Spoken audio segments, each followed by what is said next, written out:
Hai, welcome back to my YouTube channel. Kali ini aku akan ngebahas permasalahan yang dihadapi para pejuang Working Holiday Visa Australia. Oke, pertama-tama kalau kalian lihat postingan dari Ditjen Imigrasi, jadi IELTS itu sebenarnya bukan satu-satunya tes bahasa Inggris yang diperlukan. Jadi kamu bisa juga ngambil yang lain nih, misalnya kayak TOEFL, IBT, dan lainnya. Cuma memang kebanyakan orang itu ngambil IELTS karena memang biasanya pakai itu kebanyakan ya, kalau mau sekolah di luar negeri juga pakai itu. Dan biasanya memang jadwal tesnya itu banyak, tiap minggu tuh bisa kayak 2 kali ada. Oke, kita bahas harga dulu.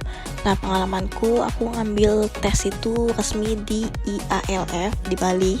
Itu harganya 3.150.000 per tes. Memang harganya itu emang mahal, jadi ya kalau bisa sekali tes saja kalian harus lulus. Dan biasanya di tempat lain juga harganya nggak jauh beda. Nah, selanjutnya untuk IELTS ini ada 2 jenis. Ada yang akademik atau yang general. Nah, kalian untuk Working Holiday Visa itu ambil aja yang general, karena biasanya itu lebih mudah dari kalimatnya. Kemudian yang membedakan yang itu ada di 2 section, yaitu di reading sama di writing. Nah, untuk di reading misalnya itu kalau di akademik itu kita dikasih 3 teks ya yang panjang. Cuman kalau di general itu kita dikasih 5 teks tapi kalimatnya lebih mudah gitu.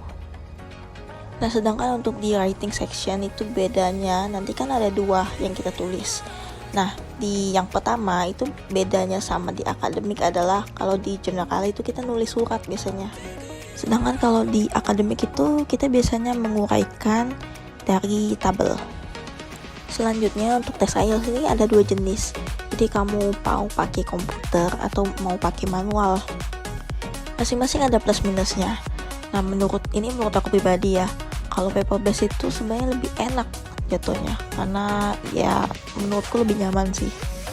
Tapi karena waktu itu aku butuh hasil yang cepet, jadi aku ngambilnya yang computer based, karena itu cuma kayak 3 harian udah selesai.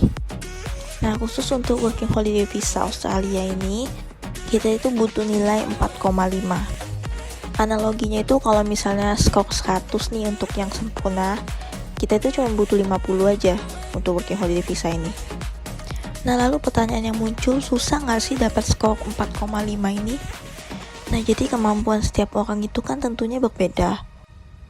Ini menurutku kalau kalian itu udah bisa nonton tanpa teks lagi, translatean, itu berarti kalian ya udah bisa lah gitu. Terus juga kalau misalnya udah bisa ngomong sama bule misalnya native, itu nggak bingung lagi, itu juga udah bisa sih menurutku. Memang yang paling penting itu tahu kemampuan kalian sendiri. Jadi kalau dirasa masih nol banget, aku saranin kalian untuk les bahasa Inggris dari awal. Tapi kalau udah ngerasa dasarnya udah oke gitu ya, tinggal mau tes aja, aku saranin bisa ngambil kelas preparasi atau nonton di YouTube aja, sebenarnya udah bisa sih. Nah, aku pengen bagiin pengalaman pribadiku. Oke, jadi ini yang aku lakuin, mungkin bisa jadi referensi untuk kalian. Jadi aku itu daftar tes IELTS, tesnya itu sebulan setelah aku daftar. Nah, dalam waktu sebulan itu aku beli kelas yang harganya 29.000 aja per bulan. Jadi aku berlangganan di myskill.id. Jadi platform ini tuh sebenarnya bukan khusus di bahasa Inggris, tapi memang ada materi bahasa Inggris di sini, ada beberapa gitu. Jadi aku lihat materinya itu, nah pas banget buat aku karena aku emang kelemahannya di grammar kan. Terus juga di sini ada materi ngebahas tentang IELTS itu. Yang paling ngebantu dalam persiapan IELTS kamu itu sebenarnya adalah menonton YouTube. Berikut aku cantumin video-video atau channel yang memang ngebantu banget untuk kamu. Nah, ini guide lengkap sebenarnya, ini yang bisa kamu tonton pertama, karena ini benar-benar bermanfaat banget. Kemudian untuk speaking, aku saranin kalian cek dari channelnya Rose IELTS Academy, karena di sana lengkap banget. Nah, kalau untuk writing, ini channel favorit aku, E2 IELTS. Kalau untuk listening, kamu banyak-banyak nonton film aja yang British accent. Ini yang paling berguna juga, jadi kamu bisa beli buku IELTS. Itu biasanya soal-soalnya itu kayak yang tahun-tahun lalu. Nah, terus ini kan ada kunci jawabannya, jadi kamu bisa lihatlah kemampuan kamu sebatas mana gitu. Terus aku juga sering simulasi tes online di ieltsonlinetest.com. Kalau simulasi gini itu enaknya hasilnya itu langsung instan bisa keluar. Nah, tips dari aku, kalian itu pasti udah tahu misalnya ada skill yang paling menonjol. Kalau aku pribadi, skill yang aku tahu paling menonjol adalah listening. Jadi aku usahain kalau bisa sih memang listeningnya gede. Terus kalau untuk di speaking, kalian tuh usahain untuk udah ngafalin kata-kata penghubung gitu. Itu nantinya akan jadi nilai plus. Jadi kalau ada pertanyaannya itu jangan langsung jawab to the point. Jadi ya kalian bumbu-bumbuin lah gitu kalimatnya biar ada panjang gitu, jadinya bagus.